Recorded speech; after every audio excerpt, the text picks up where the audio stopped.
documento 2. La naturaleza de Dios. Puesto que el concepto más elevado posible que el hombre tiene de Dios está contenido dentro de la idea y del ideal humanos de una personalidad primordial e infinita, es lícito, y puede resultar útil, estudiar ciertas características de la naturaleza divina que constituyen el carácter de la deidad. La naturaleza de Dios se puede comprender mejor mediante la revelación del Padre que Miguel de Nevadón desarrolló en sus múltiples enseñanzas y en su magnífica vida humana en la carne. El hombre también puede comprender mejor la naturaleza divina si se considera a sí mismo como un hijo de Dios y aprecia al Creador paradisíaco como un verdadero Padre espiritual. La naturaleza de Dios puede ser estudiada en una revelación de ideas supremas, el carácter divino puede ser contemplado como una descripción de ideales celestiales, pero de todas las revelaciones de la naturaleza divina, la más instructiva y la más espiritualmente edificante ha de buscarse en la comprensión de la vida religiosa de Jesús de Nazaret, tanto antes como después de haber alcanzado la plena conciencia de su divinidad. Si la vida encarnada de Miguel la tomamos como trasfondo de la revelación de Dios al hombre, podemos intentar poner en símbolos verbales humanos ciertas ideas e ideales sobre la naturaleza divina que quizás puedan contribuir a iluminar y a unificar mejor el concepto humano de la naturaleza y del carácter de la personalidad del Padre Universal. En todos nuestros esfuerzos por ampliar y espiritualizar el concepto humano de Dios, nos vemos enormemente obstaculizados por la capacidad limitada de la mente mortal. También encontramos serias dificultades en la ejecución de nuestra tarea debido a las limitaciones del lenguaje y a la pobreza del material que podemos utilizar, a efectos de aclarar o de comparar, en nuestros esfuerzos por describir los valores divinos y presentar los significados espirituales a la mente mortal y finita del hombre. Todos nuestros esfuerzos por ampliar el concepto humano de Dios serían casi inútiles si no fuera por el hecho de que la mente mortal está habitada por el ajustador otorgado del Padre Universal e impregnada por el Espíritu de la verdad del Hijo Creador. Contando pues con la presencia de estos espíritus divinos en el corazón del hombre para que me ayuden a ampliar el concepto de Dios, emprendo alegremente la ejecución del mandato que he recibido de intentar describir más ampliamente la naturaleza de Dios a la mente del hombre. 1.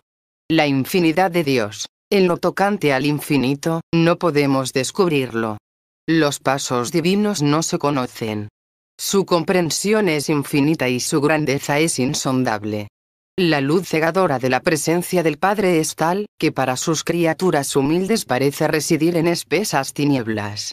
No solamente sus pensamientos y sus planes son insondables, sino que hace una multitud de cosas grandes y maravillosas.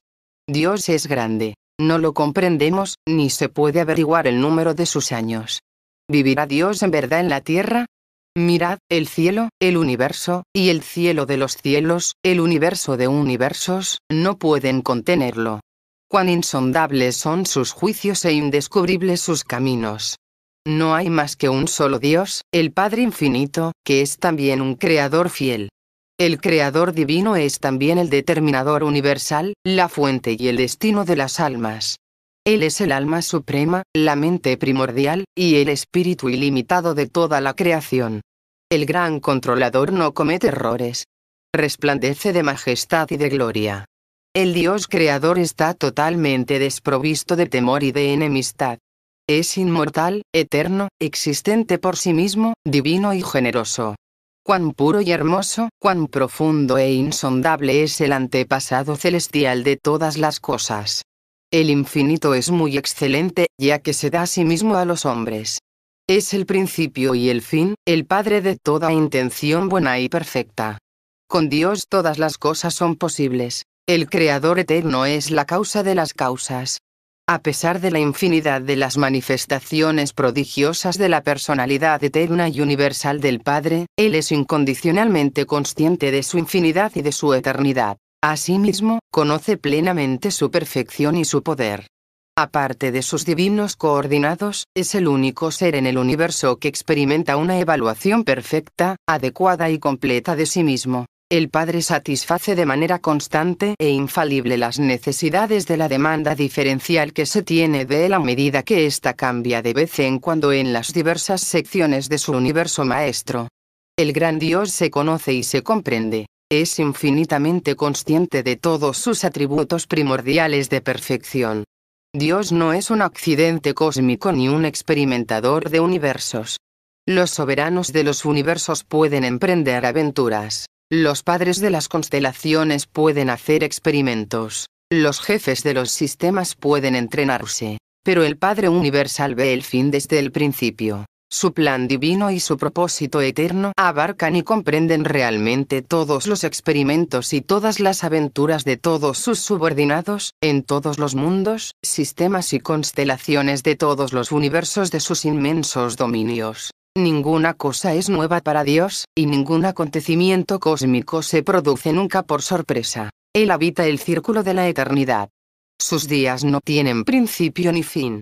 Para Dios no existe el pasado, el presente o el futuro. Todo el tiempo está presente en cualquier momento dado. Él es el gran y único yo soy. El Padre Universal es infinito en todos sus atributos de una manera absoluta y sin restricción. Y este hecho, en sí mismo y por sí mismo, lo aísla automáticamente de toda comunicación personal directa con los seres materiales finitos y otras inteligencias inferiores creadas. Para ponerse en contacto y en comunicación con sus múltiples criaturas, todo esto necesita las siguientes medidas que han sido ordenadas. En primer lugar, la personalidad de los hijos paradisíacos de Dios que, aunque son perfectos en divinidad, también comparten a menudo la misma naturaleza de carne y hueso de las razas planetarias, volviéndose uno de vosotros y uno con vosotros. De esta manera, Dios se vuelve por así decirlo hombre, como sucedió en la donación de Miguel, que fue llamado indistintamente Hijo de Dios e Hijo del Hombre. En segundo lugar se encuentran las personalidades del Espíritu Infinito, las diversas órdenes de huestes seráficas y otras inteligencias celestiales, que se acercan a los seres materiales de origen humilde y los ayudan y los sirven de tantas maneras. Y en tercer lugar están los monitores de misterio impersonales, los ajustadores del pensamiento, el don efectivo del gran Dios mismo, enviados para residir en unos seres tales como los humanos de Orantía, enviados sin previo aviso ni explicación. Desde las alturas de la gloria descienden en una profusión interminable para honrar y residir en las mentes humildes de aquellos mortales que poseen la capacidad o el potencial de tener conciencia de Dios. De esta forma y de muchas otras, de unas maneras desconocidas para vosotros y que sobrepasan por completo la comprensión finita, el Padre Paradisíaco reduce voluntaria y amorosamente su infinidad, y la modifica, la diluye y la atenúa de otras maneras a fin de poder acercarse a la mente finita de sus hijos creados. Y así, mediante una serie de distribuciones cada vez menos absolutas de su personalidad, el Padre Infinito consigue disfrutar de un estrecho contacto con las diversas inteligencias de los numerosos reinos de su extenso universo. Todo esto lo ha hecho, lo hace ahora y continuará haciéndolo eternamente, sin disminuir en lo más mínimo el hecho y la realidad de su infinidad, su eternidad y su primacía. Estas cosas son absolutamente ciertas a pesar de la dificultad para comprenderlas, del misterio en el que están envueltas, o de la imposibilidad de que unas criaturas como las que viven en Orantía puedan entenderlas plenamente. Puesto que el Padre primero es infinito en sus planes y eterno en sus propósitos, a cualquier ser finito le es inherentemente imposible captar o comprender nunca en su plenitud estos planes y estos propósitos divinos. El hombre mortal solo puede vislumbrar los propósitos del Padre de vez en cuando, aquí y allá, a medida que se revelan en relación con el desarrollo del plan de ascensión de las criaturas en sus niveles sucesivos de progresión en el universo. Aunque el hombre no puede abarcar el significado de la infinidad, el Padre Infinito comprende plenamente y engloba amorosamente, con toda seguridad, toda la finitud de todos sus hijos en todos los universos. El Padre comparte la divinidad y la eternidad con un gran número de seres superiores del paraíso, pero nos preguntamos si la infinidad y la primacía universal consiguiente las comparte plenamente con otros que no sean sus asociados coordinados de la Trinidad del paraíso. La infinidad de la personalidad debe englobar forzosamente toda finitud de la personalidad. De ahí la verdad, una verdad literal, de la enseñanza que afirma que en él vivimos, nos movemos y tenemos nuestra existencia. El fragmento de pura deidad del Padre Universal que reside en el hombre mortal es una parte de la infinidad de la gran fuente centro primera, el Padre de los Padres. 2. La perfección eterna del Padre. Incluso vuestros antiguos profetas comprendieron la eterna naturaleza circular, sin principio ni fin, del Padre Universal. Dios está literal y eternamente presente en su universo de universos. Habita el momento presente con toda su majestad absoluta y su grandeza eterna. El Padre tiene la vida en sí mismo, y esta vida es la vida eterna. A lo largo de las épocas eternas, el Padre ha sido el que da la vida a todos. Existe una perfección infinita en la integridad divina.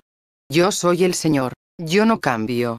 Nuestro conocimiento del universo de universos no solamente revela que Él es el Padre de las luces, sino también que en su dirección de los asuntos interplanetarios no hay variabilidad ni sombra de cambio. Él proclama el fin desde el principio. Dice, mi parecer perdurará. Haré todo lo que me complace de acuerdo con el propósito eterno que me propuse en mi Hijo.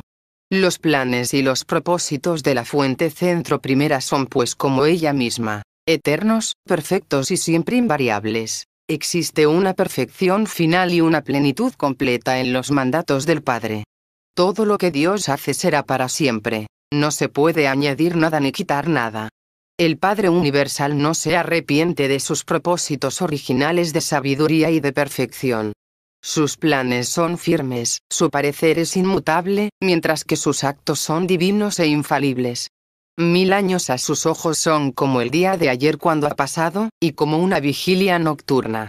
La perfección de la divinidad y la magnitud de la eternidad están para siempre más allá de la plena comprensión de la mente circunscrita del hombre mortal. Las reacciones de un Dios invariable, en la ejecución de su propósito eterno, pueden parecer que varían con arreglo a la actitud cambiante y a las mentes variables de las inteligencias que ha creado. Es decir, que dichas reacciones pueden variar de manera aparente y superficial. Pero por debajo de la superficie y debajo de todas las manifestaciones exteriores, continúa estando presente el propósito invariable, el plan perpetuo, del Dios eterno. Fuera, en los universos, la perfección ha de ser necesariamente un término relativo, pero en el universo central y especialmente en el paraíso, la perfección es pura. En ciertas fases es incluso absoluta. Las manifestaciones de la Trinidad alteran la demostración de la perfección divina, pero no la atenúan. La perfección primordial de Dios no consiste en una rectitud ficticia, sino más bien en la perfección inherente de la bondad de su naturaleza divina. Él es final, completo y perfecto. A la belleza y a la perfección de su carácter recto no les falta nada. Todo el proyecto de las existencias vivientes en los mundos del espacio está centrado en el propósito divino de elevar a todas las criaturas volitivas hasta el alto destino de la experiencia de compartir la perfección paradisíaca del Padre. Dios no es ni egocéntrico ni autosuficiente. No deja nunca de darse a todas las criaturas conscientes de sí mismas en el inmenso universo de universos. Dios es eterno e infinitamente perfecto, no puede conocer personalmente la imperfección como experiencia propia, pero sí comparte la conciencia de toda la experiencia con la imperfección que tienen todas las criaturas que luchan en los universos evolutivos de todos los hijos creadores paradisíacos. El toque personal y liberador del Dios de la perfección cubre con su sombra el corazón, y pone en su circuito la naturaleza, de todas aquellas criaturas mortales que se han elevado hasta el nivel universal del discernimiento moral. De esta manera, así como a través de los contactos de la presencia divina, el Padre Universal participa realmente en la experiencia con la inmadurez y la imperfección en la carrera evolutiva de todos los seres morales del universo entero. Las limitaciones humanas, el mal potencial, no forman parte de la naturaleza divina, pero la experiencia humana con el mal y todas las relaciones del hombre con él forman parte con toda seguridad de la autorrealización en constante expansión que Dios efectúa en los hijos del tiempo, unas criaturas con responsabilidad moral que han sido creadas o desarrolladas por cada hijo creador que sale del paraíso. 3. La justicia y la rectitud. Dios es recto, por consiguiente es justo. El Señor es recto en todos sus caminos. No he hecho sin razón todo lo que he hecho, dice el Señor. Los juicios del Señor son totalmente verdaderos y rectos. La justicia del Padre Universal no puede ser influida por los actos ni las obras de sus criaturas, porque no hay iniquidad en el Señor nuestro Dios, ni acepción de personas, ni aceptación de regalos. Cuán inútil es hacer peticiones pueriles a un Dios semejante para que modifique sus decretos inmutables a fin de que podamos evitar las justas consecuencias del funcionamiento de sus sabias leyes naturales y de sus justos mandatos espirituales. No os engañéis. Uno no puede burlarse de Dios, porque aquello que un hombre siembra, eso también recogerá. En verdad, incluso al recoger en justicia la cosecha de las maldades, esta justicia divina siempre está templada de misericordia. La sabiduría infinita es el árbitro eterno que determina las proporciones de justicia y de misericordia que se repartirán en cualquier circunstancia dada. El castigo más grande, que es en realidad una consecuencia inevitable, por la maldad y la rebelión deliberada contra el gobierno de Dios, es la pérdida de la existencia como súbdito individual de ese gobierno. El resultado final del pecado deliberado es la aniquilación. A fin de cuentas, esos individuos identificados con el pecado se han destruido a sí mismos al volverse completamente irreales por haber abrazado la iniquidad. Sin embargo, la desaparición real de esas criaturas siempre se retrasa hasta que los mandatos ordenados de la justicia, vigentes en ese universo, se han cumplido plenamente. El cese de la existencia se decreta habitualmente en el momento del juicio dispensacional, o juicio de época, del planeta o de los planetas. En un mundo como Urantia tiene lugar al final de una dispensación planetaria. El cese de la existencia se puede decretar en esos momentos mediante la acción coordinada de todos los tribunales con jurisdicción que se extienden desde el Consejo Planetario, pasando por las Cortes del Hijo Creador, hasta los tribunales de juicio de los ancianos de los días. El mandato de disolución parte de las Cortes Superiores del Superuniverso después de una confirmación ininterrumpida de la acusación que se originó en la esfera de residencia del malhechor. Luego, cuando la sentencia de extinción ha sido confirmada en las alturas, la ejecución se lleva a cabo mediante la acción directa de aquellos jueces que residen en la sede del superuniverso y que actúan desde allí. Cuando esta sentencia se confirma definitivamente, el ser identificado con el pecado se vuelve instantáneamente como si no hubiera existido. Este destino no conlleva ninguna resurrección, es perpetuo y eterno. Los factores energéticos vivientes de la identidad se disipan, mediante las transformaciones del tiempo y las metamorfosis del espacio, en los potenciales cósmicos de donde habían surgido anteriormente. En cuanto a la personalidad del ser inicuo, se queda privada de un vehículo vital continuo porque la criatura no ha logrado hacer aquellas elecciones ni ha tomado aquellas decisiones finales que le habrían asegurado la vida eterna. Cuando la mente asociada ha abrazado continuamente el pecado hasta el punto de culminar en una identificación completa del yo con la iniquidad, entonces, después del cese de la vida y de la disolución cósmica, esa personalidad aislada es absorbida en la superalma de la creación, volviéndose una parte de la experiencia evolutiva del Ser Supremo. Nunca más volverá a aparecer como una personalidad. Su identidad se vuelve como si nunca hubiera existido.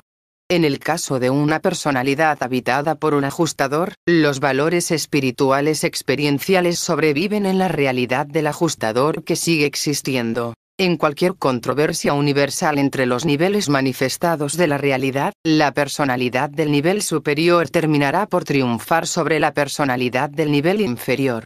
Este resultado inevitable de las controversias en el universo es inherente al hecho de que la calidad divina es igual al grado de realidad o de manifestación de cualquier criatura volitiva. El mal no diluido, el error completo, el pecado deliberado y la iniquidad rematada son inherente y automáticamente autodestructivos. Tales actitudes de irrealidad cósmica solo pueden sobrevivir en el universo debido a una tolerancia misericordiosa transitoria, en espera de la acción de los mecanismos de los tribunales universales de juicio en rectitud, los cuales determinan la justicia y descubren lo que es equitativo. El deber de los hijos creadores en los universos locales consiste en crear y en espiritualizar. Estos hijos se dedican a ejecutar eficazmente el plan paradisíaco de la ascensión progresiva de los mortales, a rehabilitar a los rebeldes y a los pensadores equivocados, pero cuando todos estos esfuerzos amorosos son rechazados de manera definitiva y para siempre, las fuerzas que actúan bajo la jurisdicción de los ancianos de los días ejecutan el decreto final de disolución. 4.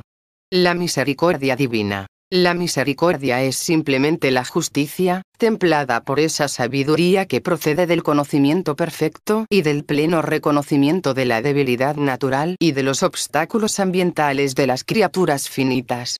Nuestro Dios está lleno de compasión, es benévolo, paciente y abundante en misericordia. Por eso quien quiera que recurra al Señor será salvado, porque Él perdonará en abundancia. La misericordia del Señor va de eternidad en eternidad. Sí, su misericordia perdura para siempre. Yo soy el Señor que lleva a cabo la bondad, el juicio y la rectitud en la tierra, porque me deleito en estas cosas. No aflijo voluntariamente ni apeno a los hijos de los hombres, porque yo soy el Padre de las misericordias y el Dios de todo consuelo. Dios es inherentemente bondadoso, compasivo por naturaleza y perpetuamente misericordioso. Nunca es necesario ejercer ninguna influencia sobre el Padre para suscitar su bondad. La necesidad de las criaturas es enteramente suficiente para asegurar todo el caudal de la tierna misericordia del Padre y de su gracia salvadora. Puesto que Dios lo sabe todo acerca de sus hijos, le resulta fácil perdonar. Cuanto mejor comprende el hombre a su prójimo, más fácil le resulta perdonarlo, e incluso amarlo. Solo el discernimiento de una sabiduría infinita permite a un Dios recto administrar la justicia y la misericordia al mismo tiempo y en cualquier situación dada del universo. El Padre Celestial nunca se siente desgarrado por actitudes conflictivas hacia sus hijos del universo. Dios nunca es víctima de antagonismos en su actitud. La omnisciencia de Dios dirige infaliblemente su libre albedrío en la elección de esa conducta universal que satisface de manera perfecta, simultánea y por igual las exigencias de todos sus atributos divinos y las cualidades infinitas de su naturaleza eterna. La misericordia es el fruto natural e inevitable de la bondad y del amor. La naturaleza bondadosa de un Padre amoroso no podría negar de ninguna manera el sabio ministerio de la misericordia a cada miembro de cada grupo de sus hijos del universo. La justicia eterna y la misericordia divina unidas constituyen lo que en la experiencia humana se llamaría equidad. La misericordia divina representa una técnica de equidad para ajustar los niveles de perfección y de imperfección del universo. La misericordia es la justicia de la supremacía adaptada a las situaciones de lo finito en evolución, la rectitud de la eternidad modificada para satisfacer los intereses superiores y el bienestar universal de los hijos del tiempo. La misericordia no es una violación de la justicia, sino más bien una interpretación comprensiva de las exigencias de la justicia suprema, tal como ésta es aplicada con equidad a los seres espirituales subordinados y a las criaturas materiales de los universos evolutivos. La misericordia es la justicia de la Trinidad del Paraíso, aplicada con sabiduría y amor a las múltiples inteligencias de las creaciones del tiempo y del espacio, tal como esta justicia es formulada por la sabiduría divina y determinada por la mente omnisciente y el libre albedrío soberano del Padre Universal y de todos sus creadores asociados. 5. El amor de Dios. Dios es amor. Por eso su única actitud personal hacia los asuntos del universo es siempre una reacción de afecto divino. El Padre nos ama lo suficiente como para concedernos su vida. Hace salir su sol sobre los malos y los buenos, y envía su lluvia sobre los justos y los injustos. Es falso pensar que los sacrificios de sus hijos o la intercesión de sus criaturas subordinadas convenzan a Dios para que ame a sus hijos, porque el Padre mismo os ama. En respuesta a este afecto paternal, Dios envía a los maravillosos ajustadores para que residan en la mente de los hombres. El amor de Dios es universal. Cualquiera que lo desee puede venir. Él querría que todos los hombres se salvaran por medio del conocimiento de la verdad. No desea que ninguno perezca. Los creadores son los primeros que intentan salvar al hombre de los resultados desastrosos de sus insensatas transgresiones de las leyes divinas. El amor de Dios es por naturaleza un afecto paternal, por eso a veces nos castiga por nuestro propio bien, para que podamos compartir su santidad. Incluso durante vuestras pruebas más duras, recordad que en todas nuestras aflicciones, está afligido con nosotros. Dios es divinamente bondadoso con los pecadores. Cuando los rebeldes vuelven a la rectitud, son recibidos con misericordia, porque nuestro Dios perdonará en abundancia.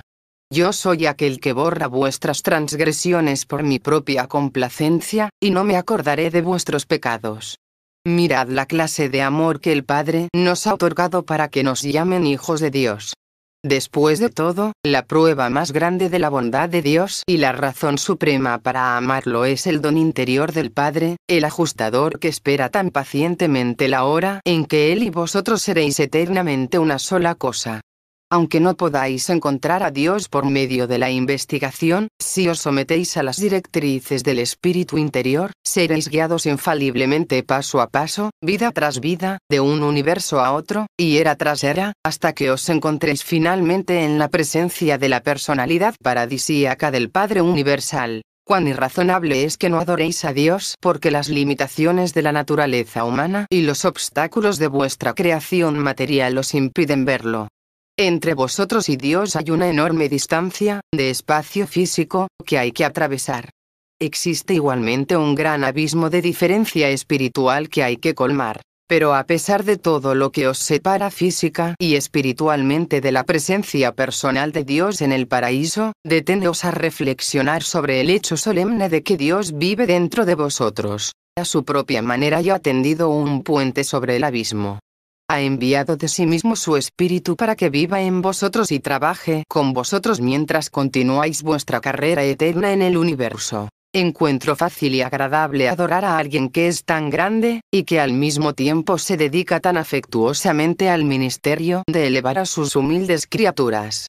Amo de manera natural a alguien que es tan poderoso como para crear y controlar su creación, y que sin embargo es tan perfecto en su bondad y tan fiel en la benevolencia que nos cubre constantemente con su sombra. Creo que amaría a Dios de igual forma si no fuera tan grande ni tan poderoso, con tal que siga siendo tan bueno y misericordioso.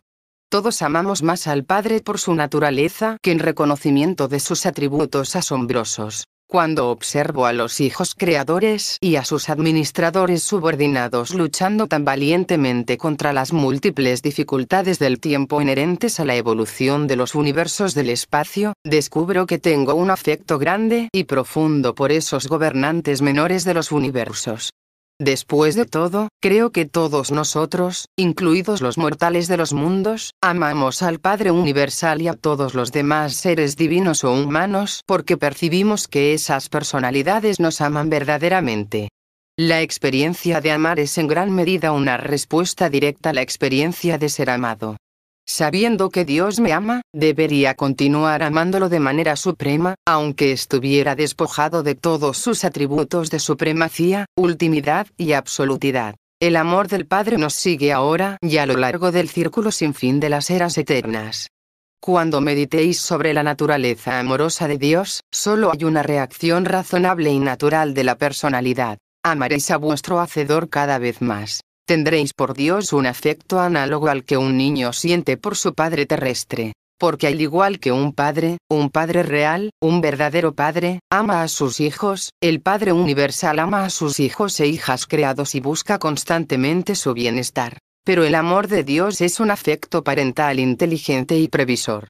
El amor divino actúa en asociación unificada con la sabiduría divina y con todas las otras características infinitas de la naturaleza perfecta del Padre Universal. Dios es amor, pero el amor no es Dios.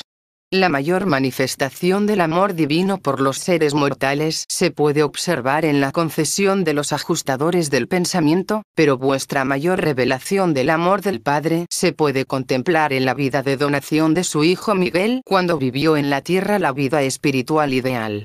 El ajustador interior es el que individualiza el amor de Dios para cada alma humana. A veces casi me apena verme obligado a describir el afecto divino del Padre Celestial por sus hijos del universo utilizando el símbolo verbal humano amor. Aunque este término conlleva el concepto más elevado que tiene el hombre sobre las relaciones humanas de respeto y de devoción, designa con tanta frecuencia tantas cosas de las relaciones humanas, que es completamente innoble y totalmente inadecuado que sean conocidas con una palabra que se utiliza también para indicar el afecto incomparable del Dios viviente por sus criaturas del universo. Es lamentable que no pueda utilizar un término exclusivo y celestial que pudiera transmitir a la mente del hombre la verdadera naturaleza y el significado exquisitamente hermoso del afecto divino del Padre paradisíaco. Cuando el hombre pierde de vista el amor de un Dios personal, el reino de Dios se vuelve simplemente el reino del bien. A pesar de la unidad infinita de la naturaleza divina, el amor es la característica dominante de todas las relaciones personales de Dios con sus criaturas. 6. La bondad de Dios. La belleza divina la podemos ver en el universo físico, la verdad eterna podemos discernirla en el mundo intelectual, pero la bondad de Dios se encuentra solamente en el mundo espiritual de la experiencia religiosa personal. La religión es, en su verdadera esencia, una fe mezclada de confianza en la bondad de Dios. En la filosofía, Dios podría ser grande y absoluto, e incluso de algún modo inteligente y personal. Pero en la religión Dios ha de ser también moral, debe ser bueno. El hombre podría temer a un gran Dios, pero solo ama y tiene confianza en un Dios bueno. Esta bondad de Dios forma parte de la personalidad de Dios, y su plena revelación solo aparece en la experiencia religiosa personal de los hijos creyentes de Dios. La religión implica que el mundo superior de naturaleza espiritual tiene conocimiento de las necesidades fundamentales del mundo humano, y responde a ellas. La religión evolutiva puede volverse ética, pero solo la religión revelada se vuelve verdadera y espiritualmente moral. El antiguo concepto de que Dios es una deidad dominada por una moralidad regia fue elevado por Jesús hasta el nivel afectuosamente conmovedor de la moralidad familiar íntima de la relación entre padres e hijos, no existiendo ninguna más tierna ni más hermosa en la experiencia de los mortales. La abundancia de la bondad de Dios conduce al hombre equivocado al arrepentimiento. Todo don bueno y todo don perfecto proceden del Padre de las luces. Dios es bueno. Es el refugio eterno del alma de los hombres. El Señor Dios es misericordioso y benevolente. Es paciente y abunda en bondad y en verdad. Probad y ved que el Señor es bueno. Bendito sea el hombre que confía en él. El Señor es bondadoso y está lleno de compasión. Es el Dios de la salvación. Cura los corazones destrozados y venda las heridas del alma. Es el benefactor todopoderoso del hombre. Aunque el concepto de Dios como rey juez fomentó un nivel moral elevado y creó un pueblo respetuoso de la ley como grupo, dejaba al creyente individual en una triste posición de inseguridad respecto a su condición en el tiempo y en la eternidad. Los profetas hebreos más tardíos proclamaron que Dios era un padre para Israel. Jesús reveló a Dios como el padre de cada ser humano. Todo el concepto humano de Dios está iluminado de manera trascendente por la vida de Jesús. El desinterés es inherente al amor parental. Dios no ama igual que un padre, sino como un padre. Él es el Padre paradisíaco de cada personalidad del universo. La rectitud implica que Dios es la fuente de la ley moral del universo. La verdad muestra a Dios como revelador, como instructor. Pero el amor da afecto y lo desea ardientemente, busca una comunión comprensiva tal como la que existe entre padres e hijos. La rectitud puede ser el pensamiento divino, pero el amor es la actitud de un padre. La suposición errónea de que la rectitud de Dios era incompatible con el amor desinteresado del Padre Celestial presuponía una falta de unidad en la naturaleza de la deidad, y condujo directamente a la elaboración de la doctrina de la expiación, que es un ataque filosófico tanto a la unidad como al libre albedrío de Dios. El afectuoso Padre Celestial, cuyo espíritu reside en sus hijos de la tierra, no es una personalidad dividida, una de justicia y otra de misericordia, ni tampoco se necesita un mediador para conseguir el favor o el perdón del Padre. La rectitud divina no está dominada por una estricta justicia retributiva. Dios como Padre trasciende a Dios como juez. Dios nunca es vengativo, ni está colérico ni enojado. Es verdad que la sabiduría refrena a menudo su amor, a la vez que la justicia condiciona su misericordia cuando ésta es rechazada. Su amor por la rectitud no puede evitar manifestarse como un odio equivalente por el pecado. El Padre no es una personalidad contradictoria. La unidad divina es perfecta. Existe una unidad absoluta en la Trinidad del Paraíso, a pesar de la identidad eterna de los correlacionados de Dios. Dios ama al pecador y detesta el pecado. Esta afirmación es filosóficamente cierta, pero Dios es una personalidad trascendente, y las personas solo pueden amar y odiar a otras personas. El pecado no es una persona.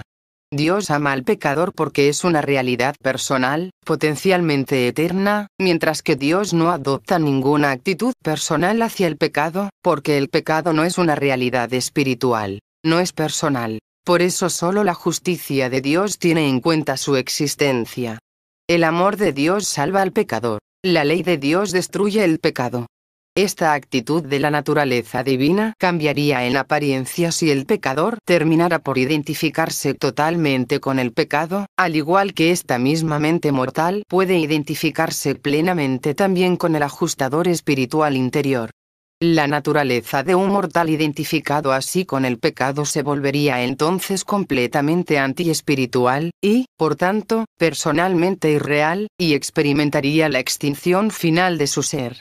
La irrealidad, e incluso el estado incompleto de la naturaleza de las criaturas, no pueden existir para siempre en un universo que progresa en realidad y que crece en espiritualidad. De cara al mundo de la personalidad, se descubre que Dios es una persona amorosa. De cara al mundo espiritual, es un amor personal. En la experiencia religiosa es las dos cosas. El amor identifica la voluntad volitiva de Dios. La bondad de Dios descansa en el fondo del libre albedrío divino, la tendencia universal a amar, a mostrar misericordia, a manifestar paciencia y a ofrecer el perdón. 7. La verdad y la belleza divinas, todo conocimiento finito y toda comprensión por parte de las criaturas son relativos. La información y los datos, aunque procedan de fuentes elevadas, solo son relativamente completos, localmente exactos y personalmente verdaderos. Los hechos físicos son bastante uniformes, pero la verdad es un factor viviente y flexible en la filosofía del universo. Las comunicaciones de las personalidades evolutivas solo son parcialmente sabias y relativamente verídicas. Solo pueden estar seguras dentro de lo que alcanza su experiencia personal. Aquello que puede parecer enteramente cierto en un lugar, solo puede ser relativamente cierto en otro segmento de la creación. La verdad divina, la verdad final, es uniforme y universal, pero la historia de las cosas espirituales, tal como la cuentan numerosas personalidades procedentes de esferas diversas, puede variar a veces en los detalles debido a esta relatividad en la totalidad del conocimiento y en la plenitud de la experiencia personal, así como en la longitud y la extensión de esa experiencia.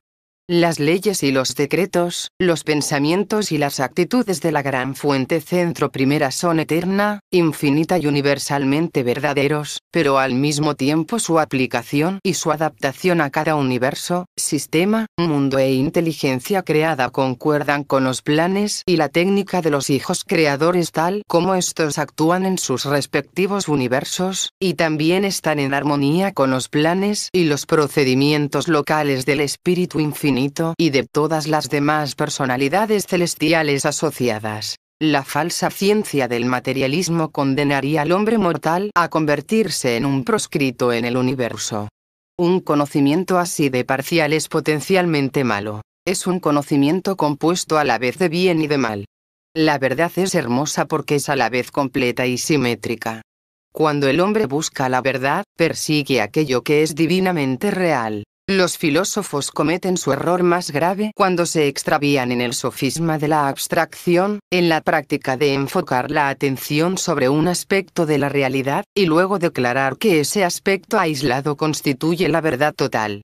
El filósofo sabio buscará siempre el propósito creativo que se encuentra detrás de, y es anterior a, todos los fenómenos del universo. El pensamiento del creador precede invariablemente a la acción creativa. La conciencia intelectual puede descubrir la belleza de la verdad, su calidad espiritual, no solo por la coherencia filosófica de sus conceptos, sino con más certeza y seguridad por la respuesta infalible del espíritu de la verdad siempre presente. La felicidad es el resultado del reconocimiento de la verdad porque ésta puede exteriorizarse, puede vivirse. La decepción y la tristeza acompañan al error porque, como este no es una realidad, no se puede llevar a cabo en la experiencia.